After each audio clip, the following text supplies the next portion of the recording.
Fala galera, Evandro Fusari com mais um vídeo pra vocês. Como é que vocês estão? Espero que todos vocês estejam maravilhosamente bem. Tava fazendo um episódio do Dom, Naruto vs One Piece, e teve uma pergunta ali sobre momentos de farm de aura no mundo de One Piece e também em Naruto. E em One Piece, cara, tem muitas cenas boas, né? O Luffy caminhando entre os Yonkous, e muitas, o Zoro. Só que acabou vindo na minha mente uma cena muito icônica que é o soco do Luffy no São Charles. Aquilo é épico, eu acho que todo fã de One Piece já replicou essa cena na cabeça em algum momento. E nos tempos atuais a gente tem God Valley ocorrendo, os jogos de caça, tivemos toda a história do Kuma. E eu tenho certeza que tem uma pergunta que todo fã de One Piece já fez aí. O que vai acontecer com os nobres mundiais ao final de One Piece? Após a Revolução do Dragon, após o Luffy libertar o mundo, qual o destino desses nobres mundiais? Já que o Luffy não mata, o Dragon também não vai matar ninguém. E tem como alvo justamente esses nobres que fazem esse status quo funcionar para o governo mundial. Mas então, qual que é o destino deles? E a resposta é Imu-sama, e isso explica muitas coisas. O poder, a imortalidade, por que existem os jogos de caça acontecendo.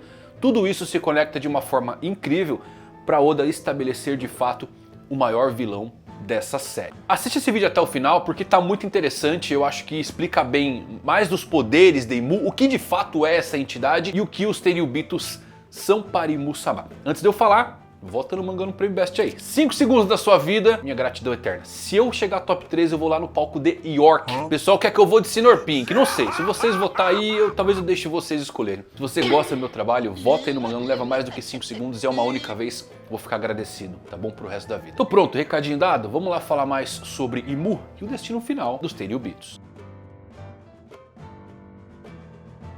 Então vamos lá, meus amigos, os nobres mundiais, Tenryubitos ou dragões celestiais, com algumas poucas exceções, não devem ter redenção no final da série. Eu falo poucas exceções porque já teve alguns casos como o Miosgard e também o pai do Flamengo que acabou abandonando os nobres, mas desde Egghead, o Oda ele vem trabalhando fortemente na composição de o quão horríveis esses nobres são. Não que já não sabíamos, desde Shabold com o seu leilão de escravos e outros pontos centrais ao longo de todos esses anos, as coisas já ganhavam esses tons terríveis. Só que após o passado do Kuma, onde vemos uma vida inteira de tristeza causada pelas atrocidades e claro, os jogos de caça em God Valley, fica claro que nesse momento o Oda ele quer que nós lembremos e amplifiquemos o desgosto cada vez maior pelos nobres do mundo e pelo governo mundial. Ao mesmo tempo surgem algumas perguntas na nossa mente, né? Qual o destino desses nobres após a sua queda? Por que Imu-sama mantém eles por perto? Qual de fato é o propósito desses jogos de caça? Por que isso é permitido, já que corre-se um grande risco de outros incidentes de God Valley virem a acontecer? Bom, curiosamente, as respostas para isso parecem sempre convergir para um único ponto. Eles são todos peças descartáveis no grande tabuleiro reverse de Imu-sama. Imu é obviamente o governante secreto do governo mundial. E um governante não governa sozinho. Ele precisa de pessoas para realmente governar. Mas não parece que os dragões celestiais realmente contribuam com recursos para o reinado invisível de Imu. Seus estilos de vida decadentes parecem mais um dreno de recursos e eles alienam ativamente a população do mundo de One Piece com seus atos ridículos de crueldade. Imu nem parece se importar muito com eles. Mas então por que Imu os mantém por perto? Primeiro olhemos para Imu, que carrega o nome de um imperador do mundo real, e isso já vai responder muitas coisas para nós. Ao criar muitos dos governantes que vemos ao longo da história, o Oda ele frequentemente baseia os reis e os seus reinados em países da vida real. Isso provavelmente fica mais notável quando vemos ali os 50 monarcas que participaram da última Reverie. Um olhar mais atento vai certamente fazer você se lembrar de alguma figura importante, já que todos esses reis são praticamente uma amálgama dos estereótipos dos países que deveriam representar. Por exemplo, temos o Rei Hambúrguer, que lembra bastante o Abraham Lincoln lá dos Estados Unidos, inclusive recebeu o nome em homenagem a hambúrgueres, que é uma comida americana bem estereotipada. Temos o Rei Taco, que lembra o revolucionário mexicano Emílio Zapata, e recebeu o nome em homenagem também à comida tradicional mexicana. O Rei Chá 4, com o seu cavanhaque que lembra ponteiros de relógio, uma referência, claro, ao relógio Big Ben, e o seu nome, Chá, é uma referência à importância do chá na cultura britânica. Então o Oda ele traz alguns desses conceitos, né? Mas o mais interessante é olhar para os 20 fundadores, os primeiros 20 reinos que formaram o que hoje conhecemos como o governo mundial. Se pegarmos algumas das famílias que tiveram mais destaque ao longo da trama, vamos ver esse mesmo padrão acontecendo. Família Dom Quixote e o reino de Dressrosa são inspirados na Espanha. O Oda falou inclusive no SBS que Dressrosa é Espanha, tá? Mas em particular comunidades autônomas ali da Andaluzia, Catalunha, o próprio nome da família do Doff vem do personagem título de Dom Quixote, que é um dos romances espanhóis mais vendidos de todos os tempos.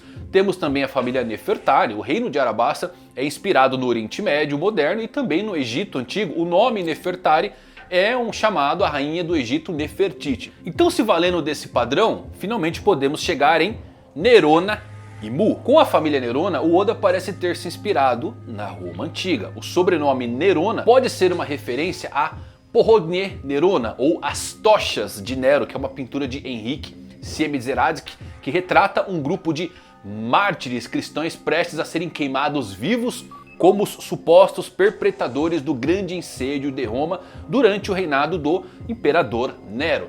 De acordo com a crença de alguns estudiosos, o Nero ele era visto como o anticristo. Eles até acreditam que ele vai retornar aí, talvez depois de estar vivo por séculos antes da segunda vinda de Cristo. Ele passou os últimos anos da sua vida vivendo isolado no seu palácio, dedicando seu tempo às artes e à música, assim como Mu fica na sua sala das flores.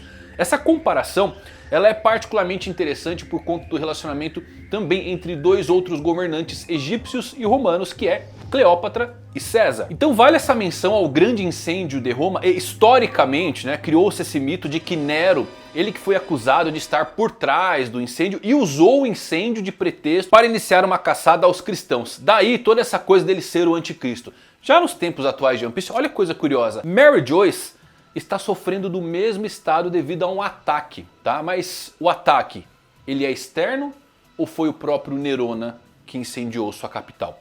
Fica aí a questão. Recentemente, com a relação de Imu, Gorosei e o Grande Dilúvio, quando Ivankov especula sobre a família Nerona e Imu, ele usa o livro intitulado Gênesis. Trata-se obviamente de uma referência ao livro do Gênesis, o primeiro livro da Bíblia hebraica e do Antigo Testamento cristão, que detalha essa criação do universo. Imu é alguém chamado de criador do mundo pelo Gorosei, o que reforça a ideia de Imu ser sim uma figura divina para eles. Um aspecto interessante sobre o nome completo de Nerona Imu é que, quando ele é escrito em katakana, pode ser combinado para formar kanjis que significam Deus e Buda. E olha só, quando combinados os dois caracteres kanji, eles formam a curiosa palavra Shimbutsu, que geralmente é usada para se referir à noção coletiva de todas as divindades. E uma teoria pessoal que eu tenho é que Imu atualmente é uma amálgama dos 19 reis ou rainhas que formaram o governo mundial no século perdido. Eles viveram em Mary Joyce, tiveram muitos filhos para continuar a linhagem e depois se fundiram a Imu. E talvez não por vontade própria, tá? Mas Lily não, ela saiu de lá de alguma forma ou acabou morrendo, então Imu não está completo nesse período e agora Imu talvez precise dos descendentes desses reis e rainhas para continuar vivendo, e Vivi é descendente de Lily, e então por isso que Imu estava segurando a imagem de Vivi. Isso é reforçado não só pelo Shimbutsu no seu nome, a noção coletiva de todas as divindades, mas também pelo anime que colocou a dublagem de Imu com várias vozes sobrepostas. E bem, Imu usa círculos sinistros e poderes que beiram a magia, fora aquele rabinho diabólico que ele ostenta. Dito isto, chegamos a um ponto interessante. E se não for apenas a Vivi que ele precisa? E se Imu realmente usar as famílias, esses nobres, por isso que eles continuam se proliferando e ele não se importa tanto, porque ele quer isso de alguma forma para alimentar os seus poderes.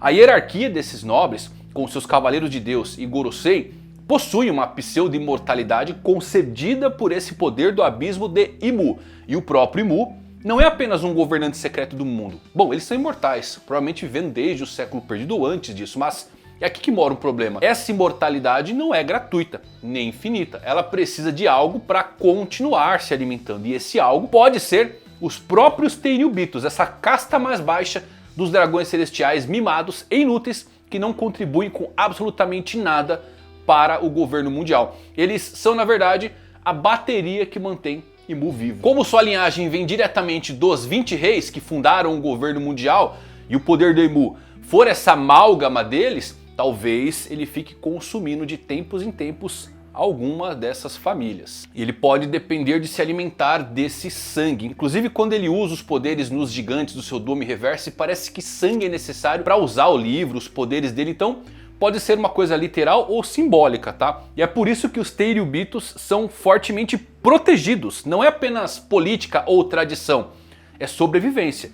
Se eles morrem, Imu começa a decair também. Eles não são nobres, são gados, sendo criados e preservados por um motivo: manter o Deus Rei vivo. Os Cavaleiros de Deus, provavelmente os mais fortes entre a linhagem celestial, selecionados para proteger o rebanho e manter o sistema funcionando. E os Gorosei, guarda-costas glorificados, garantindo que nada aconteça ao suprimento de sangue. Então, embora os Tenryubitos ajam como deuses, eles são apenas ferramentas que mantêm Imu imortal. E talvez, só talvez, seja por isso que a vontade dos D é uma ameaça tão grande. Não é apenas uma rebelião, pode ser a única coisa que pode quebrar esse sistema, acabar com o ritual do demônio que se senta no trono vazio. Indo além, podemos descobrir talvez porque os jogos de caça acontecem. Imu, ele tem esse tema claramente demoníaco. As pessoas que matam são marcadas por Imu, a marca do abismo.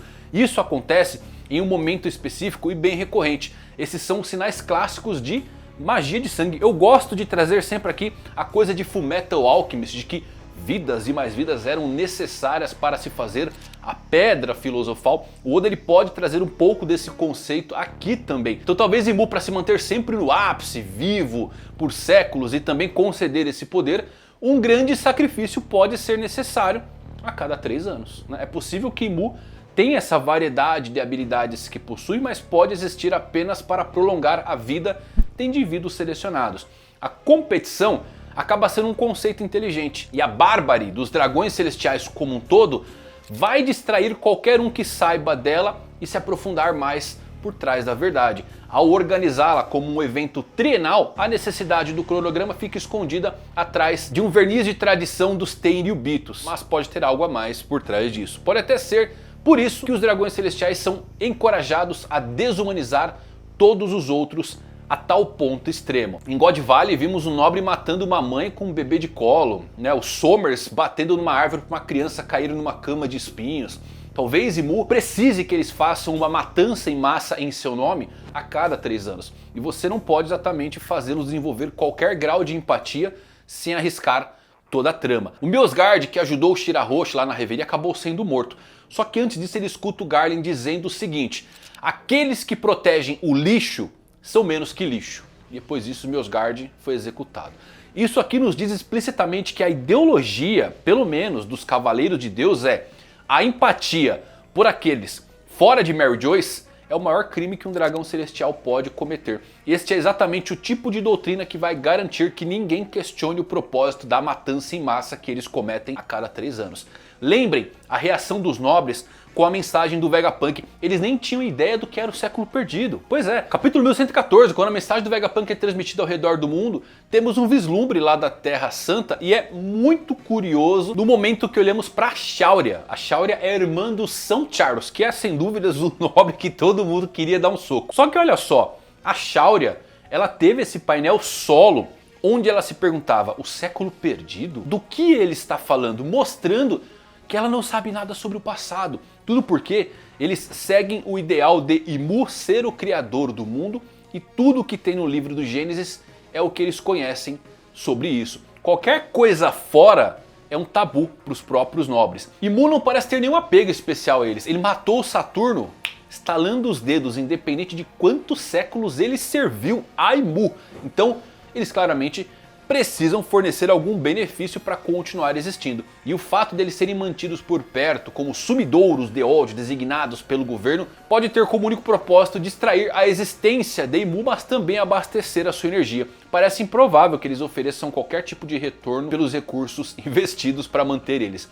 Pode ser que os males cometidos por aqueles com a marca do abismo, sim, acumulem algum tipo de contagem e energia, e quando eles morrem, ou a escolha de Imu, ou morrendo de alguma morte morrida, ele drena esse poder para ele, assim como ele fez ali com o Saturno, que ele sugou toda a energia dele. Afinal, o que Imu realmente ganha ao deixar os dragões celestiais existindo? No momento, distração. A maior vantagem de Imu é que ele não existe.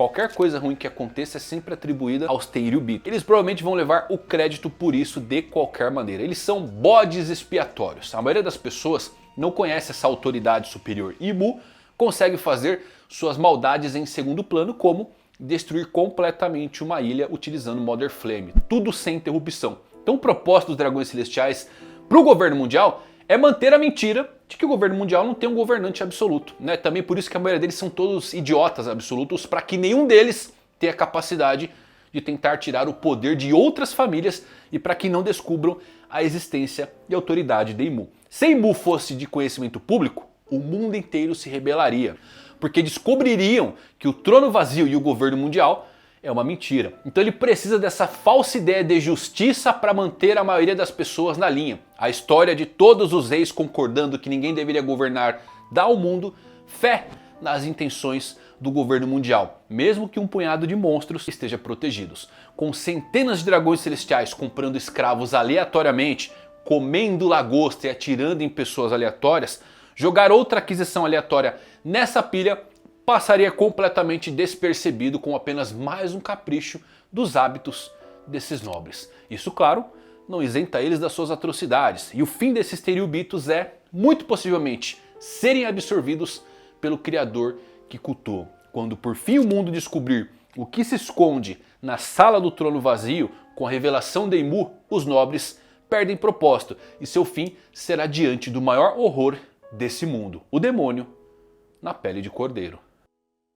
Eu gosto do tema desses jogos de abate serem para abastecer de alguma forma o poder de Imu-sama e passarem despercebidos tanto aos olhos do mundo quanto aos nossos, parecendo apenas um capricho desses nobres mundiais. E agora eu quero fazer uma pergunta para você, colocar aqui nos comentários. Qual é o destino final dos Tenryubitos? O que vai acontecer com eles? Coloca a sua teoria aqui, quero saber o que vocês pensam. Se gostou desse vídeo, deixa um like. Até a próxima, valeu por assistirem. Fui.